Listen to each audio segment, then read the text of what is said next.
제가 또 뭐 정말 흑수저 무수저에서 재테크 잘해서 이렇게 자산을 잃었는지 그런 저의 이야기, 그리고 제가 오프 강의에서 PPT로 활용하는 제 자료, 그런 걸 좀 공유를 하려고 해요. 다들 뭐 처음부터 네가 잘 팔은 거 아니냐 이렇게 하는데 저랑 어떻게 제가 처음부터 잘 팔았겠어요. 그래서 초반에 1년은 정말 고생을 많이 했고요. 이직하고 그 월급이 그리워서 정말 다시 가야 되나 이러면서 6개월을 울면서 출퇴근을 했던 기억이 납니다. 안녕하세요. 세일즈 기준 인터뷰의 윤미애입니다. 반갑습니다. 오늘은 이사님의 인생 이야기를 한번 듣고 싶어요. 근데 그 인생 이야기를 듣기 전에 이 영상을 본 분들한테 좀 혜택이 있다고 하는데 혹시 어떤 게 있으세요? 제가 이제 많은 분들이 뭐 어떻게 하세요? 지금도 저한테 저 아줌마 뭐 하는 아줌마 이런 댓글이 있거든요. 그래서 제가 뭐 하는 사람이고, 그리고 세일즈를 얼마나 사랑하고, 제가 또 뭐 정말 흑수저 무수저에서 재테크 잘해서 이렇게 자산을 잃었는지 그런 저의 이야기, 그리고 제가 오프 강의에서 PPT로 활용하는 제 자료, 그런 걸 좀 공유를 하려고 해요. 물론 뭐 크리티컬한 내용은 좀 많이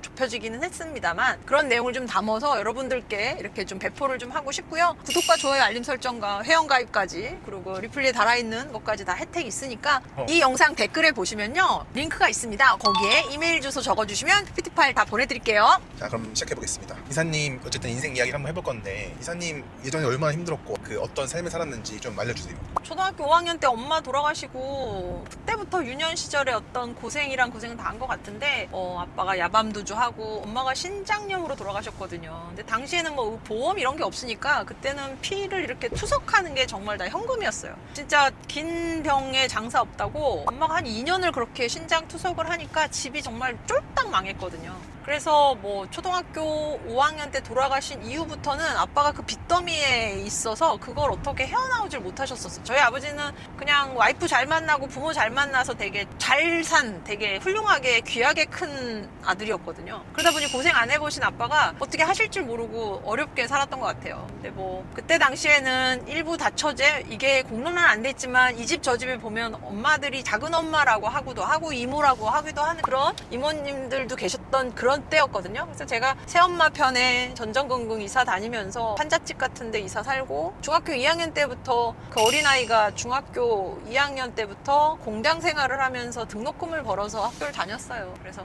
야간에 고등학교도 산업체를 나왔고, 제가 상고 출신이거든요. 성남에 상고 나왔어요. 그렇게 해서 정말로 부모님한테 초등학교 5학년 때부터 단 한 번도 책값 내지는 뭐 문구 학용용품 돈을 받아본 적이 없는 것 같아요. 대학교까지 전문대, 방통대 다 일을 하면서 밤에 공부를 했었습니다. 그래서 그런 어렵게 사라진 어떤 지금의 결과? 그래서 아마도 더 소중하게 지금을 좀 즐기고 지금이 행복하다라고 느끼면서 살고 있는 것 같아요. 근데 중학교 2학년 때부터 일을 하셨다고 하셨잖아요. 네. 저 같으면 못했을 것 같거든요. 그러니까 지금 상상 못하죠. 그래서 지금 저는 그때를 되게 어렵게 잘 컸던 거가 너무나 큰 지금의 원동력이고, 동기 한 줄도 알고 열심히 살아야 되겠다, 그때로 돌아가면 안 되겠다라는 동기도 되는 것 같아요. 그래서 지금은 좀 자연스럽게 이렇게 영상도 찍지만 얘기를 할 수 있는 것 같습니다. 참 힘든 삶을 살아오셨네요, 이사님도. 근데 이사님이 어쨌든 정식적으로 성인이 돼가지고 취업을 한 곳이 있었나요? 그때 당시에 친구들은 은행, 농협을 많이 갔고요. 저는 당시에 아마 농협이 연봉이 1,400인가 그랬고, 제가 첫 직장이었던 세지컴퓨터랜드, 그때가 신입 초임이 연 1,800이었어요. 그때 당시 제가 월급을 한 달에 30 얼마 받을 때였던 것 같아요. 야간 고등학교 다닐 때는 16만 원 받았을 때였거든요.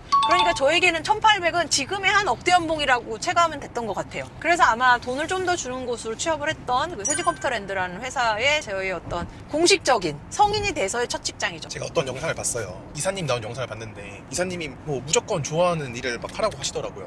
근데 그 세진 컴퓨터는 잘 맞으셨나요? 처음에는 돈 보고 간 거죠. 연봉이 은행권 다니는 친구들보다 더 많이 준다고 하니까 돈을 쫓아서 갔었어요. 그렇게 가서 보니 뭐 또 관리 일하고 판매직 하면서 이런 일 저런 일 하면서 저의 어떤 달란트를 찾은 것 같아요. 거기서 영업을 제일 먼저 시작을 하면서 내가 돈 때문에 세진컴퓨터랜드를 입사를 했지만, 아, 내가 잘하는 일도 이거였구나, 그리고 이걸 하니까 내가 되게 좋아하는구나, 내가 되게 들떠서 하는구나를 깨닫게 한 곳도 첫 직장 세진컴퓨터랜드였죠. 그럼 그 세진 컴퓨터에서 영업을 하면은 뭐 좀 보상이 있고 그랬나요? 아니요. 100% 연봉제였고 급여 생활자였기 때문에 뭐 매출액이 더 높다고 해서 인센티브가 더 있고 지금의 어떤 구조는 전혀 아니었죠. 그냥 월급쟁이였습니다. 그래가지고 지금 막 다른 영업직으로 막 이직을 하셨던 거예요? 제가 세진에 있었고 그 다음에 IT 회사에 한 11년, 3년 이런 식으로 계속 있었었는데 IT 쪽은 그때까지만 해도 100% 그냥 다 연봉제고 월급이었어요. 어떤 프로젝트를 수행해서 오더를 한다고 해서 내가 성과금을 더 받는 그런 시스템이 아니었다 보니까 마지막 그만둔 회사에서 회사 매출의 90%를 혼자 다 하던 그때 그 회사가 그래도 코스닥 상장을 앞둔 회사였기 때문에 연 한 120억 정도 하던 회사인데 제가 한 110억을 했었어요. 그렇게 매출을 많이 했었음에도 불구하고 연봉은 그 자리였고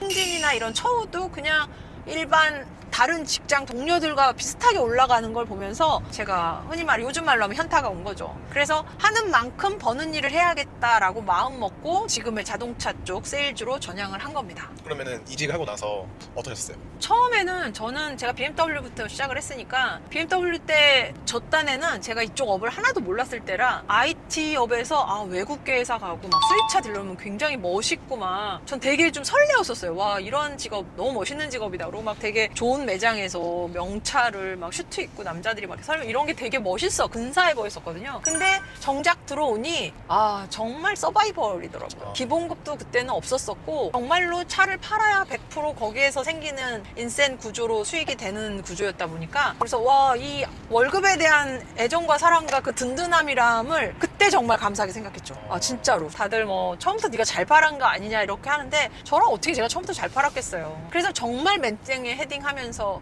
차를 팔았었었죠. 그래서 초반에 1년은 정말 고생을 많이 했고요. 이직하고 그 월급이 그리워서 정말 다시 가야 되나 이러면서 6개월을 울면서 출퇴근을 했던 기억이 납니다. 진짜 그래서 어떤 직업이든 정말 힘들구나. 그리고 우리가 몰랐던 업계에는 정말 이런 변수도 있을 수 있구나라는 걸 그때 생각해보면 정말 뭣도 모르고 전업을 확 한 것 같아요. 근데 또 자존심이나 성격은 또 있으니까 다시 돌아오라는 업체 사장님이나 동료들도 계속 전화하고 그랬거든요. 다시 오라고 뭐 어떠냐고. 근데 그게 자존심이 허락을 좀 안 했고 왔으니까 어떻게든 해봐야 된다라는 게 저는 좀 컸던 것 같아요.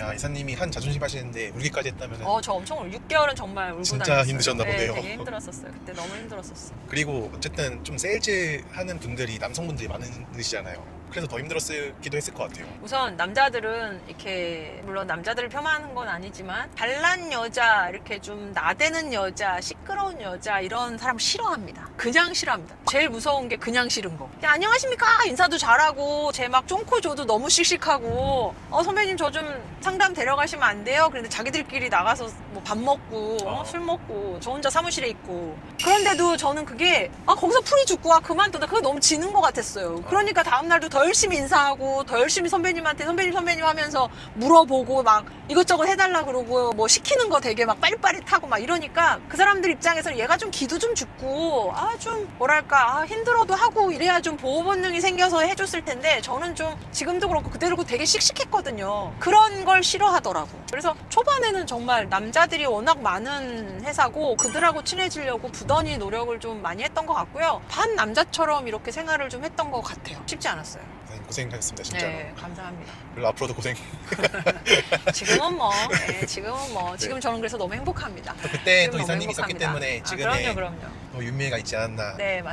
싶어요. 어떻게 보면 거의 30년 동안 세일즈를 하셨는데 맞죠. 이사님만의 그 세일즈 비법이 좀 있나요? 타링에서도 강의를 올려져 있지만 저만의 비결이라고 생각을 한다기보다는 제가 이제 요즘 강의 나가면서 느끼는 거 제가 그냥 고객들을 지인처럼 그리고 고객들과의 약속, 고객들과의 어떤 신뢰 이런 걸 잘 쌓아온 것 같아요. 그건 근데 책에도 다 나오잖아요. 신뢰와 믿음과 뭐 이런 걸 준비 열심히 근데 그걸 정말로 몸으로 30년을 실천을 한 게 키가 아닌가 싶어요. 손님하고 약속을 했어. 믿음과 사랑과 뭐 소망, 신뢰 중요합니다. 다 말로는 할 수 있죠. 그런 거를 성실하게 수행하는 사람이 많지 않더라고요. 제가 오랫동안 영업을 해보니. 그래서 저는 영업은 꾸준함과 성실함인데 그걸 얼마나 현실적으로 실천을 하냐 제일 중요한 것 같습니다. 그리고 제일 중요한 건 제가 이번 달에 이렇게 오래된 고객들이 많이 찾아주셔서 차가 좀 나가는데 이분들이 가격이 중요한 것도 아니고 그냥 윤미애라서 차를 사주는 고객들이 많단 말이에요. 이분들이 나한테 차를 왜 살까? 제가 좀 생각을 생각을 해봤어요. 근데 제가 지난주 상담을 쭉 하면서 느낀 건 말귀를 제가 기가 막히게 잘 알아먹어요. 예를 들면 고객이